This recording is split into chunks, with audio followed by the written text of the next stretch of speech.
University మంచి భవిష్యత్తు కోసం తెలుగు విద్యార్థులు ఇష్టపడే యూనివర్సిటీ. కాల్ 9059052378 9059052379. సో ఈ ఫిల్మ్ ఇండస్ట్రీలో పెద్దగా యాక్టింగ్కి టచ్ లేని ఒక ఫ్యామిలీ నుంచి వచ్చిన మీరు ఇక్కడ నిలదొక్కుకోవడం అంటే ఓకే, కాకపోతే స్ట్రగుల్స్ అనేవి ఉంటాయి కదా డే టు డే.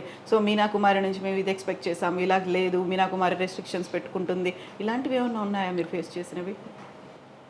రిస్ట్రిక్షన్స్ అంటే సినిమా వరకు వచ్చి ఆ కాస్ట్యూమ్స్ అవన్నీ తను సెట్ అవ్వదు, హీరోయిన్ మెటీరియల్ కాదు, తను యాక్సెప్ట్ చేయదు దేనికి అనే వాళ్ళే వెనకాల మాట్లాడుకునేది చేసేవారు.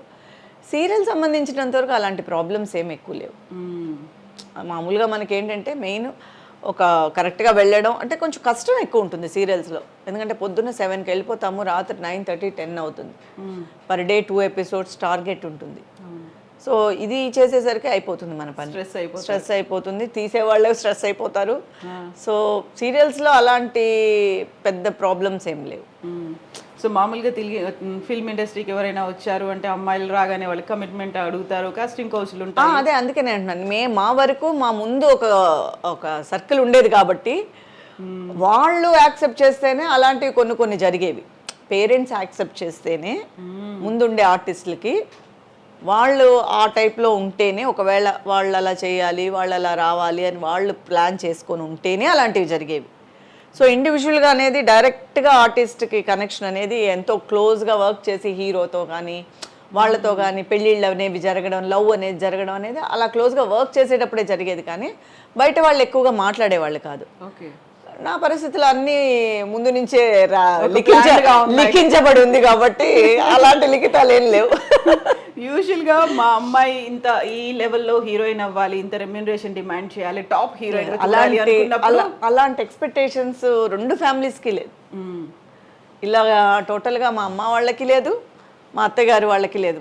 ఇలా అయిపోవాలి, అలా అయిపోవాలి, అంత సంపాదించాలి, ఇంత సంపాదించాలి ఎక్స్పెక్ట్ చేసి నన్ను అంటే ఎక్స్పెక్టేషన్ చేసి నన్ను దించలేదు కదా. అవును, ఫస్ట్ నుంచి ఏంటంటే ఒక చిన్న యూజువల్గా ఈ లైన్లోకి వచ్చే వాళ్ళకి ఒక ఎక్స్పెక్టేషన్ ఉంటుంది, ఒక గోల్ ఉంటుంది, ఒక ప్యాషన్ ఉంటుంది. ఇవన్నీ ఆలోచించే దీంట్లోకి వస్తారు. అవును, ఎందుకంటే వాళ్ళ పేరెంట్స్ కొంచెమో దీని గురించి తెలిసి ఉంటుంది. సో టోటల్గా మనం ఏ అవగాహన లేకుండా ఆ ఫ్యామిలీ రావడము ఫస్ట్ సినిమాటోగ్రఫర్గా. అవును, మా అత్తయ్య గారి వాళ్ళ పిల్లలు సినిమాటోగ్రఫీగాను వాళ్ళు ఫస్టే, వాళ్ళకి ఏ అవగాహన లేదు, మా మామయ్య గారికి ఏ అవగాహన లేదు పిల్లలు దించేటప్పుడు. సో ఆయన ఏదో వాళ్ళ టాలెంట్కి ఇది బాగుంటుంది అని చెప్పి తీసుకున్న నిర్ణయాలే కానీ ఏదో ఇలా సంపాదించేయచ్చు, అలా సంపాదించేయచ్చు, అలా సెటిల్ అయిపోవచ్చు, ఇలా సెటిల్ అయిపోవచ్చు, ఇలా తీసుకెళ్ళాలి, అలా తీసుకెళ్ళాలి అనేది ఏం లేదు. ఆయన ఫెయిల్యూర్ అయినా కూడా సంతోషంగానే స్వీకరించేవారు. ఓకే, బయట పో అన్నారంటే కూడా పోతే పోన్నాడు అంతే కదా, వీళ్ళు కాకపోతే ఇంకోళ్ళు పిలుస్తారులేరా ఇంటికి రా, ఓకే, ఆ టైప్ ఆఫ్ మనుషులు. కానీ అయ్యో మనం ఏం చేస్తే దీంట్లో సక్సెస్ అవుతాము అనేది ఈ ఫీల్డ్ మీద అంత ఎక్స్పెక్టేషన్స్ అనేది లేదు. మా ఇంట్లో బేసిక్గానే ముందు నుంచి లేదు. సరే ఓకే ఏదో వెళ్తోందే కానీ సో టోటల్గా ఇది పెద్ద హీరోయిన్ అవ్వాలనేది ఎవరి మైండ్లో లేదు. కానీ ఈ సీరియల్స్ వల్ల హీరోయిన్ అయిపోవడం, సీరియల్స్ మంచి ఫస్ట్ టైం రావడం వల్ల మంచి కథలు రావడం, అందరి మనసులో ఆ కథాపాత్రాలు ఉండిపోవడం వల్ల మేము అలా ఒక వెలిగిపోయాం. సో యూజువల్గా ఈ ఫిల్మ్ ఇండస్ట్రీకి వచ్చిన వాళ్ళను కొత్తలో ఎక్స్ప్లాయిట్ చేస్తారు. అక్కడ ఉన్నటువంటి పిఆర్ కావచ్చు, ఆ టీం కావచ్చు, మీరు చెప్పినట్టుగా కొంతమంది పేరెంట్స్ కావచ్చు. సో అలాంటివి చూసినప్పుడు ఏమనిపిస్తుంది మీకు? భయం వేస్తుంది. ఒక విధంగా చెప్పాలంటే అలాంటివన్నీ విన్నప్పుడో చూసినప్పుడో ఒక విధమైన షివరింగ్ లాగా, భయం లాగా అనిపిస్తుంది. అంటే ఇష్టం లేని పనిని ఎందుకు చేయాలి మనం? అది వాళ్ళు కోరుకొని చేస్తే అది వేరు. ఇప్పుడు ఎవరైనా ఇష్టపడి ప్రేమించి లవ్ చేసుకొని ఇది చేయడం చేస్తేనే ఇది నీకు కమిట్మెంట్ అడిస్తేనే, నువ్వు ఇలాగ ప్రవర్తిస్తేనే నీకు ఇది వస్తుంది, ఏదో నువ్వు యాక్ట్ చేస్తే చాక్లెట్ ఇస్తా అన్నట్టుగా అలాగా చెప్పేవాళ్ళు చూస్తే నాకు ఫస్ట్ ఆఫ్ ఆల్ అది చాలా రాంగ్ అనిపిస్తుంది. అంటే వాళ్ళ ఈక్వేషన్స్ వాళ్ళకు ఉండొచ్చు, బట్ ఇష్టం లేని పనిని చేయడం అనడం అనేది కష్టం. అదే కొంతమంది గోల్ ఉంటుంది, మేము ఎలాగైనా కూడా మేము పైకి రావాలి, అది వాళ్ళ పర్సనల్, వాళ్ళ ఇష్టం. అది అక్కడ మనం ఏమీ చెప్పలేం. కానీ ఫోర్స్ అనేది ఉంటుంది కదా, ఫోర్స్ అనేది మాత్రం చాలా వినడానికి కూడా చాలా భయంకరమైనది అది. అవును, చాలా మంది బయటకు వచ్చి మాట్లాడిన తర్వాత ఒక ఫిల్మ్ ఇండస్ట్రీ కూడా డివైడ్ అయినటువంటి పరిస్థితి ఉంటుంది. ఎంతమంది హెల్ప్ చేస్తారు, మాకు మా వాయిస్ వినిపిస్తే మమ్మల్ని టార్గెట్ చేసి పక్కన పెట్టేస్తారేమో, అదే ఆఫర్లు ఎందుకంటే రావేమో. ఎప్పుడు కూడా ఒక కాంపిటీషన్ ఉన్నప్పుడు చాలా మంది ఉంటారు. రాను రాను మనకి ఇప్పుడు మేము చేసిన కథాపాత్రలో ఇదే ఒక హీరోయిన్గా కనుక కాంపిటీషన్ ఉండుంటే డెఫినెట్గా ఒక జెలస్ అనేది ఉంటుంది, ఒక ముందుకెళ్ళాలి. ఇప్పుడు మనం ఎంతో కష్టపడితే కానీ ఒక లెవెల్ వరకు వెళ్ళలేము, అది కాపాడుకోవడానికి మళ్ళీ దాన్ని ప్రయత్నించాలి. సో ఈ ట్రావెలింగ్లో చాలా కష్టాలు వస్తాయి మనకి.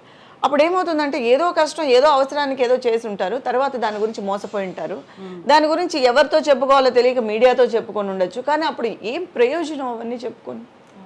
మీడియాతో చెప్పుకోను, లేకపోతే జరిగిపోయిన దాని గురించి నువ్వు నలుగురితో మాట్లాడుకోను. నువ్వు ఆ సంఘటన రోజు నువ్వు యాక్సెప్ట్ చేసే కదా. మనం ఒక ప్లేస్కి గొడవ జరుగుతోంది, ఆ గొడవ ఏంటి అని తొంగి చూసాం, వెళ్ళి గొడవలో మనం ఉన్నాము. సో ఆ తర్వాత నన్ను గొడవలో పెట్టేశారు అంటే ఆ గొడవ ఏంటనేది నువ్వు అనుకునే కదా అక్కడికి వెళ్ళాము. సో అవి కొంతమందికి ఇన్నోసెంట్లో జరిగిపోతాయి. ఇప్పుడు కొంతమందికి అసలు తెలియదు, ఏది తెలియదు, ఇన్నోసెంట్గా తగులుకుంటారు. అలా చాలామంది ఉన్నారు. నేను విన్న చాలామంది ఇదే అసలు వాళ్ళకి ఏం చెప్పుండరు. కోడంబాకం వడపల్లిని సినిమా అనగానే వచ్చేసి ఉంటారు మొత్తం అక్కడి నుంచి. ఇక్కడికి వచ్చిన తర్వాత మళ్ళీ ఇంటికి వెళ్ళలేని పరిస్థితి. సో వాళ్ళు రాంగ్ గైడెన్స్లో పడిపోతారు. రాంగ్ గైడెన్స్లో పడి వాళ్ళు చెప్పింది వినాల్సిన పరిస్థితి వచ్చేస్తుంది. సో అలాంటి వాళ్ళది మాత్రం చాలా కష్టంగా, వాళ్ళు దానికి ఆ తర్వాత అలవాటు పడిపోయి ఉంటారు, ఆ లైఫ్కి వాళ్ళు అలవాటు పడిపోయి ఉంటారు. సో అలా చాలామంది ఆర్టిస్టులు అక్కడి నుంచి వచ్చేసిన వాళ్ళు, ఇక్కడ ఉన్నవాళ్ళు మెడ్రాస్లోనే ఆ కథలు ఎక్కువేమో. ఇప్పుడు ఈ మధ్య హైదరాబాద్లో కూడా అయిపోయి ఉంటుంది, ఎందుకంటే మనకి షిఫ్ట్ అయింది కదా. అక్కడ కూడా చాలామంది ఊర్ల నుంచి వచ్చి మొన్న సీరియల్స్కి వెళ్తూ ఉంటే కూడా చాలామంది మేము అలా అనుకుని వచ్చేసాము, మేము ఇలా అయిపోవాలి. ఇప్పుడు చాలామందికి ఇంట్రెస్ట్ ఉంది యాక్టింగ్ చేయాలని, ఆర్టిస్ట్ అవ్వాలని, పెద్ద పెద్ద కళలు కానీ ఇప్పుడు చాలామందికి అప్పటికన్నా పర్సంటేజ్ ఇప్పుడు ఎక్కువ ఉంది. నాకు తెలిసి మా ముందు జనరేషన్ వాళ్ళకి మదర్స్ చెప్తేనే, లేకపోతే ఎవరో ఒకళ్ళు ఇద్దరు వచ్చేవాళ్ళు, అప్పుడు యాక్ట్ చేస్తావా అని అడిగేవారు. ఇప్పుడు నేనే యాక్ట్ చేస్తానని 100 మంది లైన్లో ఉన్నారు. అవును, కాంపిటీషన్ ఇప్పుడు ఎక్కువగా ఉంది. ఇప్పుడు ఎవరు అడగట్లేదు నువ్వు యాక్ట్ చేస్తావా అని, వాళ్ళ రూల్స్ చెప్తున్నారు. నువ్వు ఇలా చేస్తేనే నీకు యాక్టింగు, నువ్వు ఇలా ఉంటేనే నీకు యాక్టింగు, నువ్వు ఇలా ఉంటేనే వాళ్ళు చెప్తున్నారు. ఒకప్పుడు మనం విన్న వాళ్ళంతా ఇంతకు ముందంతా ఏంటంటే చేస్తావా, నువ్వు ఈ రోల్కి సూట్ అవుతావు అని అడిగేవారు. ఇప్పుడు మొత్తం సినారియోనే మారిపోయింది. నేను అదే అడుగుదాం అనుకున్నాను. ఇప్పుడు మీరు 3 లాంగ్వేజ్లో చేశారు, తెలుగు, తమిళం, మలయాళంలో చేసినప్పుడు ఇలాంటి ఇన్సెక్యూరిటీ లేకుంటే ఇలాంటి సిస్టమ్ అనేది ఏ లాంగ్వేజ్లో ఎక్కువగా ఫేస్ చేస్తున్నారనిపించింది మీకు? నేను అసలు అదే నేను చెప్తాను కదా, నేను మీకు కాదు, అదే మామూలుగా జనరల్గా ఏ లాంగ్వేజ్లో ఉంది అంటే మనకి కాంపిటీషన్ ఎక్కువ ప్రతి ఫీల్డ్లోనూ ఉంది, ప్రతి ఇదిలోనూ ఉంది, ఎక్కడా నేను చెప్పలేము. మనం అసలు నిజం చెప్పాలంటే సినిమా రంగం అనే కాదు, అన్ని రంగాల్లోనూ ఉందనిపిస్తోంది ఇప్పుడు. ఇప్పుడు జనరేషన్ తీసుకుంటే సినిమా ఒక్కటే ఇది ఫేస్ చేయటం లేదు, ప్రతి వాళ్ళు ఫేస్ చేస్తున్నారు. అది వాళ్ళ పర్సనల్ అయిపోయింది. ఎట్ ద సేమ్ టైం ఇప్పుడు అమ్మాయిలు కూడా they are willing to do వాళ్ళ ఇంట్రెస్ట్ మీద వాళ్ళకి ఏం కావాలో వాళ్ళు చేసుకుంటున్నారు. అవును, ఈవెన్ పేరెంట్స్ చెప్పినా కూడా వినే పరిస్థితులు ఎవరు లేరు, ఎందుకంటే ఇండివిజువాలిటీ ఎక్కువైపోయింది, వాళ్ళ డెసిషన్ మేకింగ్స్ అన్నీ వాళ్ళవే అయిపోయినాయి, వాళ్ళకి ఏం కావాలో వాళ్ళే డిసైడ్ చేసుకుంటున్నారు. సో ఇప్పుడు ఇవన్నీ చెప్పడానికే లేదు, అదే చెప్తున్నాను కదా, ఇది రైట్ ఇది రాంగ్ అనే లేదు. ఇప్పుడు వచ్చే పిక్చర్స్ కూడా మీరు చూసారంటే, మొన్న ఏదో 2-3 సినిమాలు చూశాను, జస్ట్ ఇప్పుడు జరిగేది యాజ్ ఇట్ ఈస్ అలాగే తీస్తున్నారు. ఇంతకుముందు అలాంటివి తీయాలంటే భయపడేవారు.